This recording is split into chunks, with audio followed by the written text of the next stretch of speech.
So, we have a lot to talk about. Patrik Allvin just did himself a press conference, Donnie and Dolly was on earlier this morning, and I am feeling hungry. We have to go over all of these juicy details, but starting things off with the press conference itself, it was available on YouTube, also on the Sportsnet website, and I'm pretty sure it was on Twitter as well. This press conference did not have anything of substance, I feel. I mean, there wasn't really any information that we had learned as fans from Allvin. The only thing that I think was relevant to the conversation was Patrik Allvin talking about how some Canucks players are under the weather. But aside from that, I mean, there wasn't really much. Patrik Allvin said a lot about nothing, and a lot of the same ideas that we've been hearing from many people around the Canucks world, in the media and outside of the media, in the social media part. A lot of generic stuff about how the Canucks are a playoff team when they are playing at their best. A lot of conversations about how the team has been inconsistent, but no real labeling as to why that's been the case. It was a very vanilla press conference. And in a way, I kind of admire Patrik Allvin for being able to do this kind of a press conference in this kind of a way.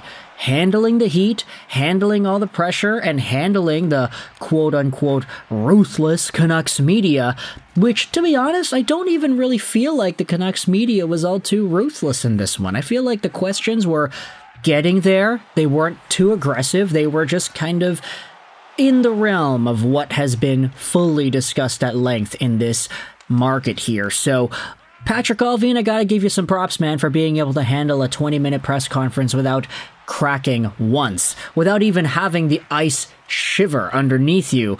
But at the end of the day, this isn't the only piece of Vancouver Canucks news that we had. And a lot of the other news that I wanted to get into revolves around Donnie and Dolly.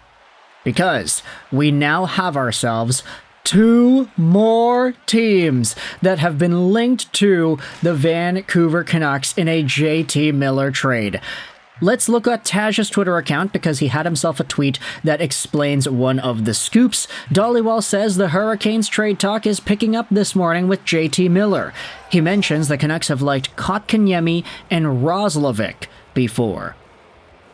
And the interesting thing about this tweet is that it was posted onto the Our Carolina Hurricanes subreddit, and I wanted to read some of the comments from Canes fans as to what they're seeing about this trade idea. Take Kotkaniemi. He has his moments, but it's not worth what we have. Roslovic has done well. We would be stupid to move him, I think. I agree, except that Roslovic is just signed for this year, and if he intends to test the market, then move on if it includes JT Miller. Roslovic's production has been fantastic, but he can be a bit of a defensive liability, so I think there are questions about whether he's a long-term fit for our system, especially with the contracts he's likely played himself into after his performance this year. If he's not long-term for the team anyway, this could be a good opportunity to get value for him. So, we are hearing that Roslovic and Kotkaniemi are guys the Canucks have been interested in the past. Would they be interested in them one more time for 2025 in a JT Miller trade? And admittedly, for me, like looking at these two guys, I'm not sure either of them really moves the needle all too much. And I'm not too sure what the fit is going to be there, to be honest. Like, I think both of these guys have had their moments, but for Jesperi Kotkaniemi especially, I get it. He's a center, he's got that two-way finish mold, he was supposed to be like the second coming of Barkov, but realistically, I mean, Jesperi Kotkaniemi, especially signed on for such a long time, making a dollar amount at $4.8 million, that really, like, I don't even know if he's worth that, to be honest. Like, he's a fine player, but he's making a lot of money at $4.8 million for what is essentially 30 points on the season this year he's projected to hitting. So, Jesperi Kotkaniemi, he hasn't been able to improve. I don't think with a bigger role in Vancouver he's going to find himself a way to do that. Roslovic is also in a pretty rough spot, especially when you consider his defensive inadequacies. We already know that Rick Tocchet doesn't necessarily vibe well with these wingers that don't play well defensively. We've seen it with Kuzmenko, we're seeing it with Höglander, we saw it with Daniel Sprong.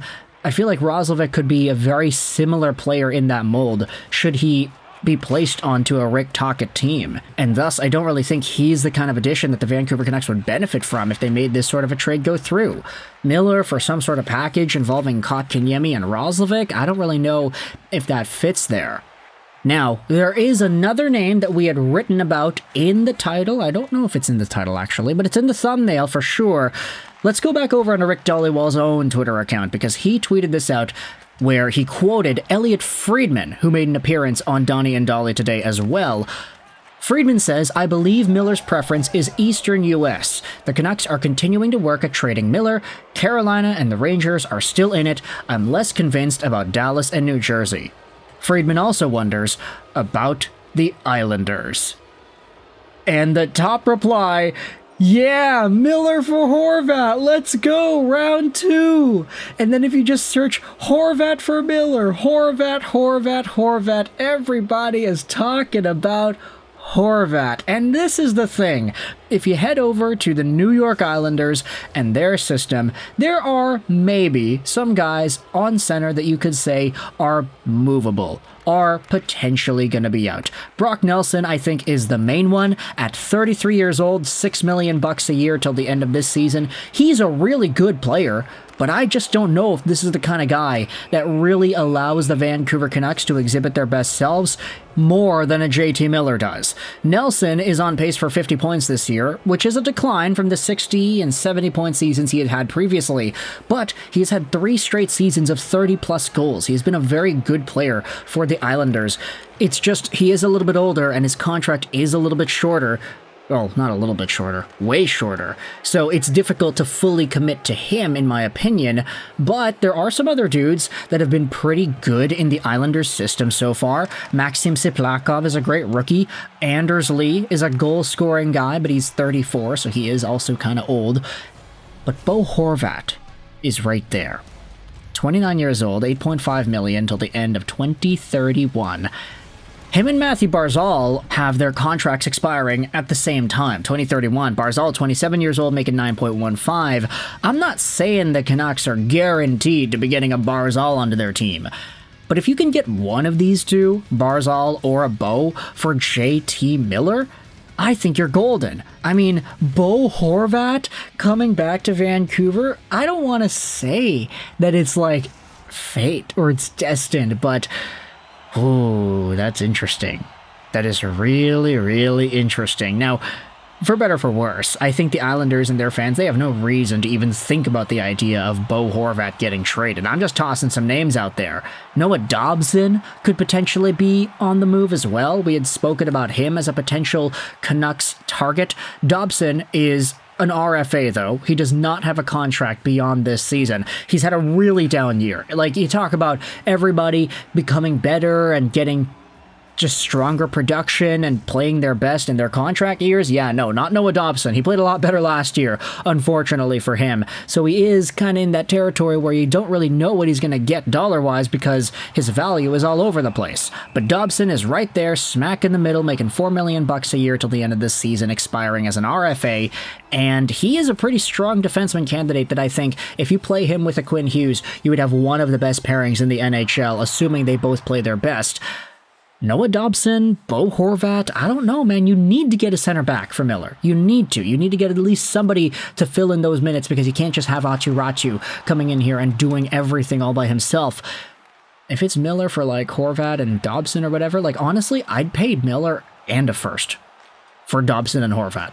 I don't know. Like, I just really like Dobson, and Horvat coming back would be so funny and admittedly not bad either. You know, like, I think everybody in that Canucks room likes Horvat. So, ultimately, I do think there is fuel here to believe in the Islanders, to maybe make things interesting. I mean, Friedman said he wonders about them. I don't really know if that means much, but it is Elliotte Friedman, right? So let me know your thoughts in the comment section below about all this stuff. Patrik Allvin'S press conference, the Canucks trade updates here, Kotkaniemi, Bo Horvat, JT Miller. Who do you see getting in? Who do you see going out? Thoughts in the comment section below. I hope you enjoyed this video. And bye.